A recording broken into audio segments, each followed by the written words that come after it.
All right, next we have a very special guest, Jamal Hill. Jamal is a decorated American Paralympic swimmer and advocate who won a bronze medal at the Tokyo 2020 Games in the 50-meter freestyle. He's the founder of the Swim Uphill Foundation, and he's dedicated to removing barriers to swimming for underserved communities, aiming to teach millions to swim and create future champions, including for the LA 2028 Games. Give it up for Jamal Hill. He's also a big transit advocate. Thank you very much for having me. Great, good afternoon. Got one person here. Here we go. He's the one, right? Been talking all day, that guy. No, thank you, though, seriously. Good afternoon. All right, now we're all here. Wonderful introduction. Couldn't have written it better myself. Jamal Hill, I'm a Los Angeles native, born and raised in Inglewood, literally born in Cedars-Sinai. Are all of you Los Angelinos? Yeah, okay. No Midwesterners in here? All right, they're like, I'm not putting my hand up now for sure. So born and raised in Inglewood, California, and love this city, oh my God, like all of you. But before I learned to love this city, my first love, probably not hard to guess, my first love was swimming. And growing up in Inglewood, I was blessed. My mom and my dad, they were both at home. And my mom, a brilliant athlete, had Olympic aspirations of her own. I won't age her, but it was a different time for women's sports when she would have been eligible for that opportunity, and it just never came together. Long story short, as brilliant of an athlete she was, she couldn't swim. Like, she could move on the water. Have you ever seen somebody so athletic they can move across the water, they just can't stop? Like, that was my mom, 100%. Like, she could move on the water, just don't stop and everything will be okay. There's a lesson in that, all right? But when I was born, her only son, she's like, this kid has got to know how to swim. Can't be a statistic. Can't be like me. Like, we got to get him swimming. And so 10 months old, I'm in Mommy and Me swim classes. Having a blast. First thing I've ever done, fresh out the womb, into the pool with mom. I think it just got in me. I don't know. I drank too much chlorine as a baby, maybe. But it goes from this really romantic experience with my mom in the water into swim lessons. Not romantic at all. I still love the water, though. And I'll never forget the day I came up in the Westchester YMCA. We were the Orchids back then. I heard some, yeah. We were the Orchids back then. I came up in that YMCA, and I was in swim lessons in the shallow pool. And as I'm minding my own business, paying no attention to the instructor, bobbing up and down, I look across the pool, and just over there, I see the high schoolers. And you gotta understand one thing, I'm 30. So when I was growing up, like, cinema was run by high schoolers, right? Like all the 30 and 40-year-olds playing high school movies. So I thought high school was like the epitome of life as a little kid. I look across and I see these high schoolers coming in. They're looking very athletic. You know how swimmers look. They're looking very athletic, and I just knew right then, in an instant, that's where I want to be. That's what I want to do. I want to be on the swim team. I went to my mom after class. Hey, Mom, let's get me on the swim team. I'm ready. Absolutely not, Jamal. All right, that's not even an option. I come to this YMCA every single day, and the only thing I hear for 40 minutes is somebody calling your name. You don't listen, you're not doing what you're supposed to do. No, you're not joining the swim team. Everybody, I'm looking, this is definitely an employed group. You guys know the value of incentives. So all I needed was the right incentive. She says that, and I say, hey, you know what, don't worry, Mom. I'll take care of it. And so I take care of it. I become the best student in class. I graduate to the swim team. It's going great. I'm swimming fast, having a blast. And at 10 years old, right around this time, actually, 20 years ago, something miraculous happened. At first, though, I thought it was a tragedy. I was riding out to our family's house in Valencia for Thanksgiving dinner, fell asleep in the backseat, and my arm fell asleep. No big deal, right? You've sat on the toilet too long and your legs have fallen. I know you have. I know you. You know what it's like when something falls asleep. Like, hey, wake up, but no big deal. I wake up, my arm's still asleep, hop out of the car. My cousins are all there. Very, very exciting. We're playing, but this numbness in my arm, it continues to spread, and that numbness really starts to evolve into an overwhelming lethargic feeling to the point where we sat down for Thanksgiving dinner. I couldn't move my arms or my legs. That sleepiness had spread from my right arm all across my body, and I turned to my father, this big hulking guy, and I said to him, man, I can't pick up my fork. I'm sure you can imagine the disbelief on his face, right? My son, the prankster, he quickly realized it wasn't a joke, though. And so he scoops me up, he takes me to the local hospital, and then from there I'm moved to Children's Hospital, Los Angeles. And the doctors, they start doing all their tests. Any doctors in the room? Okay, great, because I'm not going to say positive things. They bring me to the hospital. No, seriously, love those doctors, but they got to work on their design. There's some infrastructure design people in here. We got to work on the design of the hospitals. I go to the most fun hospital in the world, they say, but when it comes times for all the tests, they put me in this elevator with no elevator music, take me down into the basement, wheel me down these endless corridors where there's nothing but the biggest machines with the tiniest holes, and I was claustrophobic. We're doing MRIs, we're getting these huge spinal tap needles. It was a really, really challenging experience, but the thing that kept me grounded in that were my parents, my community, right? I was a kid, I didn't really understand, I didn't have these conscious thoughts, I might never be able to walk again, but they sure did.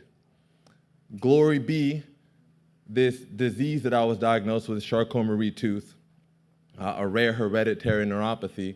In its inflamed state, I was paralyzed. And after a few weeks in the hospital, that inflamed state, it went into remission a little bit. And I had this new body. I went from this 10-year-old kid who was running and jumping to this 10-year-old kid who now had 0% nerves from his knees to his feet and only about 30% from my elbows to my fingertips. And all the things that were so easy, so simple, the things that we take for granted, right? I had to relearn how to walk. I had to relearn how to write my name, to open up a doorknob, all of these things. And as I ventured back into my young world, I didn't know it at the time, but I was ashamed. I didn't want to be different. When I was, when you're a kid, being different isn't so great. When you're an adult, it's like, that's how I make more. But like when you're a kid, being different sucks. I was in this weird space of living with this disability and trying to understand it, but also trying my best to blend in. My parents doing their best to make sure that I blend in, so much so that we never talked about it. I just stopped swimming. I left it. It only made the condition tougher, but that love was always still inside me, right? That was a seed, that was a vision. There's a lot of people in the room today that have visions, that have seeds planted. You're not just where you are for no reason. You're growing into something, and that path is mysterious. I'm telling you from experience, because at 10 years old, not only did I think I'd never walk again, I knew for sure I'd never swim again. Only a few years later, I had an opportunity to join my high school team. I came up in the Archdiocese here in Southern California, Sarah High School. Any Cavaliers in the building? All right. So wait, there we go. I know him. And it was wonderful because this high school had a swim team, and I was gonna get to start to have my dream again.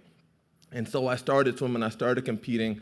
I'm living, things are going well, but guess what? I'm still hiding in this proverbial closet, right? I still haven't opened up to the world publicly about the challenges that I have every day, the pain that it takes just to get up out of bed and take steps.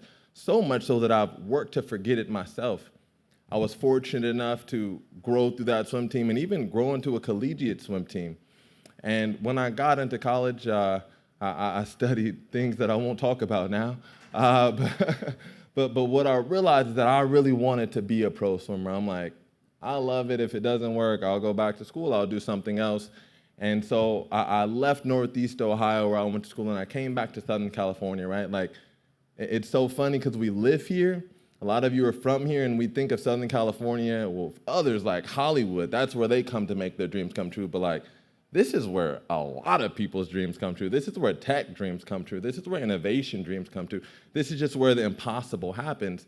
And so I came back home here, and I started to wrestle with this identity. I met a coach who was working with me, and she pulled me aside one day, and she said, hey, there's something you're not telling me. I see the way that you climb out of the pool. I see the way that you kind of dive in the water. It's not a dive, it's like a slide, but it's almost like your legs don't work. And for me at that time, that was the first person anyone had seen me in 12 years. And I didn't let her see me. She just saw me. And that was a big, big invitation. But like most of the big invitations in our life, at first you're a little bit stubborn, right? A little bit stubborn at first for the things that are really gonna turn that corner for you. And just as jubilous as I was to have now been seen, I was immediately turned off because she said, hey, Jamal, you're probably not gonna make the Olympic team, right? You're living with a disability. Maybe we should check out the Paralympics. Hey, hold on. I don't know if you didn't get the memo. My name's Jamal Hill. There's absolutely nothing wrong with me. So I won't be doing that, man. Thank you very much. And my goodness. When I said that, I knew for sure that our relationship would be over. You know what she did? She said, okay, and we showed up the next day, because sometimes doing the impossible means continuing to believe in the time that it takes to achieve it. And that's not a linear path. That's not always a clear road. Most times it's foggy and you can only see one step. That next step was us continuing to trust each other. And throughout the course of that year, I went on to believe in myself enough to share my story. And in sharing my story, not only did I get my dream, but I started to free others to have their dreams.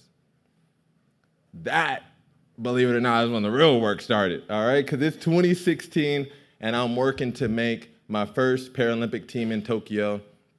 And it's so interesting because during this time, I'm living at my parents' house in Inglewood, and I'm driving to Pasadena every day, riding right through here. And one of the biggest keys to me making that first Paralympic team, can you guess what it was? Traffic is dead on. I was driving, traffic is dead on. But what made that commute, right, 60 plus miles every single day possible to this dropout with a dream was a hybrid car. Like that's, aha. See how I did that there? There's no one from Kia corporate in here, is there? I'm trying to get another sponsorship. In all seriousness, though, I drove my Kia, my 2015 Optima Hybrid, from Inglewood all the way to Pasadena every single day. And the thing that most people don't know about Olympians, about Paralympians, is that they're professional amateurs. What I mean by that is for most of the sports, there's not a league, right? There's no place that you go and check in and you get this monthly check or weekly check. You're grinding for gold. And when I was on this road and I was in my hybrid car and I would be driving out to Pasadena every day, I kept thinking, there's gotta be more than just swimming. There's gotta be a way to impact the community that I live in here locally in Los Angeles, but also the world with what I know, what I do, and what I love. Like many of you, that led me to explore partnerships between private and public entities. We've got a wonderful incubator cohort. We've got a wonderful cohort in this year's incubator, 10 companies, right? 10 companies that at their heart have had to do something that's extremely challenging. They've had to do the same things that I have as a Paralympian and successful entrepreneur have had to do to achieve my dream of not only making Team USA, but to just live in a comfortable life in the city that I love and provide for my family. They had to learn how to vertically integrate their business. And the key to any true vertically integrated business model, right, I believe, right, especially when we talk about these themes of especially when we talk about these themes of clean energy, transportation, innovation, the biggest thing is people. right? All of these things that we're here for, we're working to get a cleaner world for people. How do we take our people and create an ecosystem of profits around them so that we all grow? And I was able to do that, once again, through my love, through swimming, providing swimming education, through partnerships with the city of Los Angeles. Just last year, we've been able to help them overcome their lifeguard drought. There was a shortage of lifeguards after COVID 2020, and we were able to work together to take them from 50 lifeguards to over 250 lifeguards, and we do that all across the country.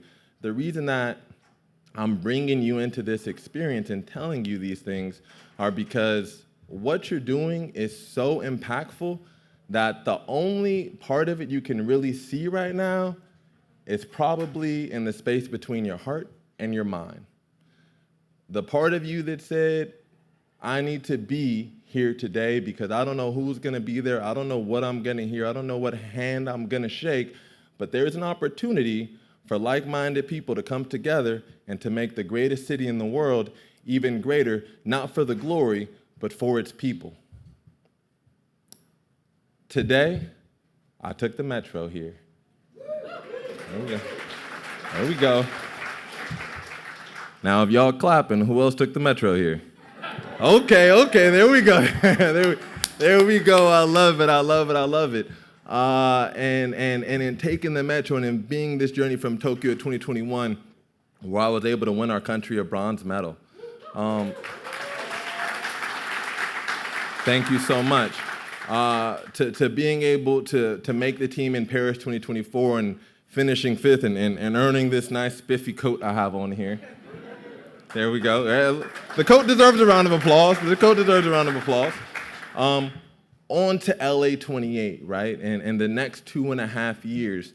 But just like many of you, just like the LA Incubator who started in 2011, right? For many of you, this road started decades ago. You didn't know LA 28 was on the horizon, but that is the stage where your mission is finally gonna have that breakthrough that you've been looking for. So the only thing I wanna leave you with today is number one, and you're gonna feel a little bit like a kid when I say this, but please, please, please continue to believe in your dreams. They've never mattered more than now. You have the skills, you have the expertise, and above all, you have the community to bring them into reality, not only for you and for your children, but for my children and the children of everyone in this room. The only other thing I'd like to leave you with, stop driving and ride the metro. Thank you so much.